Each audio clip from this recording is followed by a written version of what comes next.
Hi, I'm Jeff Walters, and welcome to The Minutes.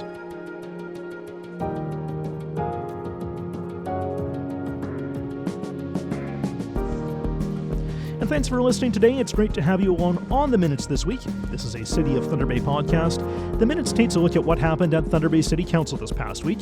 But this week we have a special edition of the show looking at how the City of Thunder Bay operates.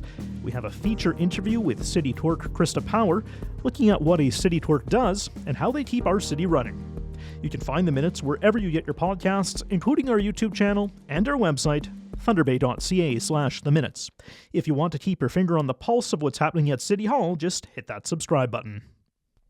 They are at every single council meeting, and they know all the rules on how that meeting should operate. They get feedback from the public, and if you want to do a deeper dive into city operations, like looking for information, well, they can help you out. The Office of the City Clerk has a lot of different roles within the City of Thunder Bay, and most of us don't really know what they are.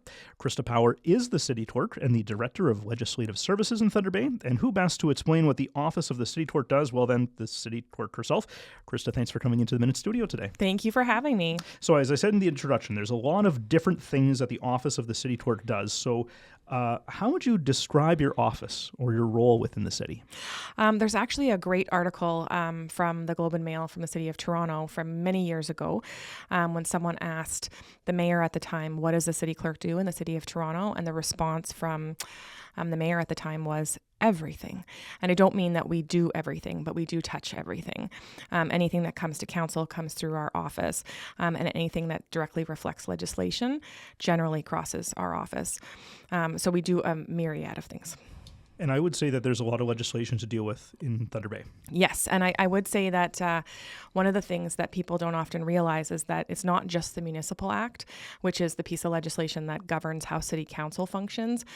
The clerk is actually mentioned in more than 60 pieces of Ontario legislation that gives responsibility or authority where it says the clerk shall insert task, and I am required to do that by law. So you have these 60 pieces of legislation. Is there a way to maybe distill that down and say, maybe not a typical day, because I'm sure your days are all different, but maybe a typical week? What would be the sort of things that your office would handle? Certainly. So we are responsible for operations at City Hall in the sense of marriage licensing, lottery licensing. So there's two pieces of legislation there, the Marriage Act in Ontario, the lottery license regulations with the Ontario Gaming Association, and all of the pieces that come with that.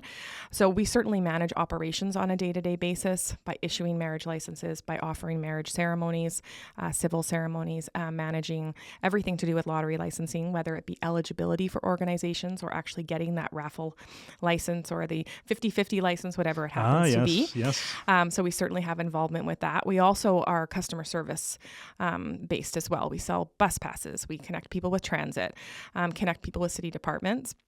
So that's certainly our operational piece. From a city clerk and how we work with council piece, we work with council every day. And that may be either preparing for a city council meeting, post-city council meeting, writing the minutes, ensuring that proper authority is given to the departments in order to do their work, or preparing for a ward or town hall meeting. We also have 20 advisory committees of council, and someone from my office sits on every single one of those committees. So you mentioned that you deal with council every day. I'm sure a lot of people think of city council as it happens Monday night and then it's done, right? Not the case. No, not at all. And I would say we have a pretty robust agenda management process in how we plan for the agenda. So when people see the list of the items that council will discuss, that list was discussed more than 20 days earlier, where we sit with all the teams from each department to talk about what reports are coming forward, in what order will they be presented to City Council. The chair of the committee, the mayor, is involved in those conversations, as well as the city manager, so we can prepare the agenda for public notice, for the public to receive what it is council will be deciding or discussing. So there's that piece of it in preparation. City clerk reviews every single report that goes to council to ensure that the legislative authority is there for them to make the decision. Also to provide advice to departments, ensure that we don't have contrary resolutions before council, contrary directions, and that they followed their procedural rules. So essentially you're doing a lot of checking before we even get to the meeting. Yes. Yeah. And then you said contrary resolution. So what would that mean? So what may happen is a department may be looking to bring something forward on a matter that council has already considered. So then we may need to look at what directions council has provided in the past. Is this alternate direction? What authority is needed for that alternate direction? Or is there any, we don't want council to be providing decisions in isolation. So they need all the background information to understand what may implicate that decision, whether it be on roads, whether it be on services, or how we provide access to the community to access municipal service. So would you say like a good chunk of not necessarily your day, but your office's day is doing research? I would say a big part of our time is actually spent doing research and giving advice, helping to support departments. Our office is an internal department that is supporting all the other departments to do their work to bring things forward to City Council. So we interact with all department heads, all commissioners, many senior leaders, on a regular basis in order to support their work to bring it forward to City Council. You didn't use this word, and I was actually I was thinking that you would, is governance, the governance of City Council. Yes. How would you kind of describe the governance of City Council? So the governance of City Council, I always say for, the everyday folk, those are the rules. So governance is about how they are structured in the sense of how they make decisions. So we know we have a municipal act that says you can have a city council. This is what city council has to look like in the sense of 5 as a minimum of members. Every city council is required to have rules of procedure, a governance bylaw, a procedural bylaw, which says how they will make decisions, how they will provide notice, how the public can engage. All of that information has to be publicly accessible. Council has a duty and an obligation to update that bylaw. That's work I'm currently working on now. The last update was in 2021. That's a while ago, I guess, when it comes to how things have changed, right? Well, I think in this case, they're looking at a potential big change from committee of the whole to standing committees. But I would say within a 5-year period, you should absolutely be doing a review to see whether small or big changes would be recommended. You rattled through a whole bunch of different things that your office does. Yes. Are the roles of a city clerk the same right across Ontario? I would say there's many similarities, and 444 clerks in Ontario. Every municipality must have a city clerk. We are required by law, and that's not a position that can be delegated to a member of council. It has to be an employee separate of the elected council.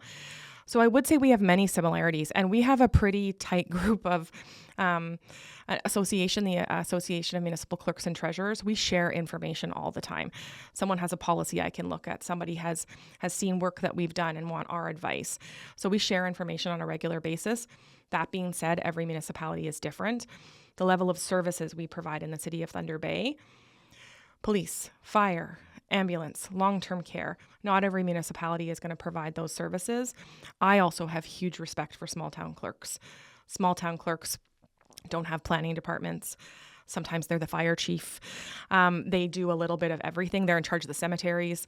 So I've often sat with my municipal clerk colleagues in small town municipalities and just been amazed at all the hats they wear. Right. I've seen many job ads out there for like clerk, treasurer, CAO, yes, and ... Yes, right? And that is not the way our municipality functions. It's important to note too that we are a single tier municipality, and while that means nothing to the regular person in Thunder Bay, in the Southern Ontario, there's regional municipalities where there's an upper tier that does certain things and a lower tier that reports to the upper tier. That's not us. We do it all. Right. And that would be like the county system, I guess. Yes. Okay. So yeah, we don't have counties in Northern Ontario at all. Okay. There's one thing that you mentioned there, and it was the province. You mentioned all the 60 acts that you are mentioned in, not personally, obviously. No. Although that would be something, I guess, if you were personally put into all of them. How influenced is Thunder Bay by the province? Oh, we are a creature of the province. No municipality would exist without legislation that creates us. I often say that when you look at municipalities, the province is our parents, right? And they are the ones who give us the rules, tell us when we can go to bed, how much TV we can watch, and all of those sorts of things. So much of our work is within those confines, and much of that is prescribed. You can do this, you may do this, you shall, which means you must do this. So there's a fair amount, I wouldn't say interpretation, but there's maybe some leniency in what we can do. Yes, and I would say that one of the things that I really love about my job is interpreting legislation. We went through that in a significant way during COVID and having to interpret all of the regulations that came out and what they meant to our municipality. But there is wiggle room. We don't have to provide recreation. We can. Right? Certainly the City of Thunder Bay is very committed to community programming and sees that as community benefit. We have to provide safe access to water under the legislation in and around quality of drinking water. So that would be a shall instead of a may, right? Exactly. Okay. Yeah. And the province kind of tells us, like, they dictate everything, right? It's not like we go and make rules on our own without any sort of consulting. Like I'm thinking, when the public says, "Oh, the city's choosing to go on its own on this kind of direction on something," there's probably some provincial law that backs us up. Yes, like one of the things I would say that's always important to consider is roads, right? We have road maintenance standards. We're required to have road maintenance standards, and certainly talking to the folks in engineering and roads, they talk to you all about the Highway Traffic Act that says we can do this, we must do this, we shall do this, right? And there's pieces in and around roads that where legislation has changed. An example I would give you is pedestrian crossovers. There was a period of time where that wasn't necessarily something that the city could do, and then that was provided to us, and now you see them popping up all over our municipality, and I think that's wonderful to provide people safe access to cross the street. Yeah, that was actually really exciting when I remember the first crossover going Yes. in, right? So yeah. One thing that I want to touch on here is you kind of mentioned it before is the public, talking to the public, and the public needs to understand different things about city operations. I know that you've said in the past you want to get more people involved in city decision making. How do we do that? So one of the things I would say at the very start is I really would hope that people would take a tiny bit of time just to pay attention to what City Council is doing, the decisions that they're making, whether that be turning on a City Council meeting, watching the news. Our media does great coverage of City Council meetings and their decisions. So big props to them. I also think that it's understanding what municipal services are. During the pandemic, I received calls from people very frustrated about things that were happening with the hospital or the health unit or access to vaccines, when the City Council and City of Thunder Bay had zero authority over any of those things. So yes, we were advocating. The mayor was speaking with, our medical officer of health, talking to the folks at the hospital, trying to work in partnership. But there was no authority for City Council to act. So that's one of the things that I always aim to educate people on is where is City Council's authority? Their authority is relating to your water, your garbage service, how the roads are plowed, whether there's swimming lessons on Tuesdays or Thursdays, all those sorts of things. They set the service level standard for the municipality. They set the budget. They make planning decisions and decide where an apartment building can go or a store. And those are the decisions that affect people day to day that we'd love to see more people engaged in. And I guess, how do you get more people engaged, right? I'm asking you maybe a question to make my job easier too. but how do you do that? Is there a way to, do you want people to go to council? Do you want them to fill out a survey? What's kind of, I guess, the easiest thing? I would say we want to meet people where they're at, right? So I don't expect people to flood our meetings on Monday night and spend 3 hours with us. Certainly, if you want to, you're welcome. The gallery is always open, and you can always watch it online, either at the time of the meeting or after. I would say we want to meet people where they're at. So if that means you're really interested in what's happening with a review on fire permits, fill out a survey, call somebody in the fire department, right? Get involved in that item. If you want to volunteer, is that getting involved in the City of Thunder Bay's volunteer program? Is that sitting on a committee of council? Is that providing feedback to municipal staff? We often hold open houses, and I think of our last budget open house, more than 30 municipal staff sitting at tables ready to answer your questions about anything that you had to ask about municipal service. And we had a really small turnout with some significant promotion. So we'd love to know if people aren't engaging, why, to see if we could potentially make that shift, because you will touch a municipal service every day. And these are the 13 people that make those decisions. So we'd love to see people either involved in that or understand if they're not, why. And maybe it's because they're satisfied, which would be great. So that's the other thing that we're always cautious of as well, is we don't want to force people's participation if they're actually satisfied with the service that's being provided. Yeah, fair. And it's usually always the squeaky wheel gets the grease, right? Always, yes. Out of curiosity, though, I think of the ultimate way of communicating with council. Obviously you can send them emails, you can give them a call. That information's publicly available. Yes. But deputations. What about if people want to make a deputation to council? How does that kind of work? So one of the things we encourage people to do is take a look on our website. There's a section and a page on how to request a deputation. Every deputation request comes to me, and we do a review to see whether or not the matter that the person wants to speak to is, again, within that city council authority, is appropriate to an item on the agenda, or should we direct them to another avenue. An example I would give you would be there are times people want to come forward and talk about the role that police play in our community. And we often redirect them to the Police Services Board or to speak with the chief and his team in order to get more information, because City Council doesn't actually direct the police. They fund them, but they don't direct them. So that's the first thing, is I would say if people are interested in talking to council about something, tell us, what is that something? You can give us a call, you can take a look at the website, or you could actually submit your deputation request online. And then someone in my office calls you and talks to you about what you want to bring forward, what the rules are, and tries to help you to feel comfortable to come before council. And I guess that can be part of it too, right? It feeling comfy in front of council and all of the administration that's there. It's a little intimidating, or it can be. I think for some people, certainly, right? You're sitting in a room that is, routinely on television. There's 13 members of council who have the opportunity to ask you questions, and the media is there with a camera in your face. So I can appreciate that there may be concern or trepidation about doing that. Our job is to try to make sure that people feel comfortable with the equipment that's there, with the time that they have, with the items they can speak to. And if they're not interested in making a deputation, trying to help them get the information that they have to council. And is that via administration? Is that setting them up with a meeting with appropriate staff in order to be able to support their wish? Or is it a written deputation, which is also an option? People can give us a letter that becomes part of the public-facing agenda and is publicly acknowledged. Or again, connecting them with the member of council or the appropriate city staff member. Yeah, I actually learned about the written deputation. We had one not that long ago. Yes. And they're kind of rare.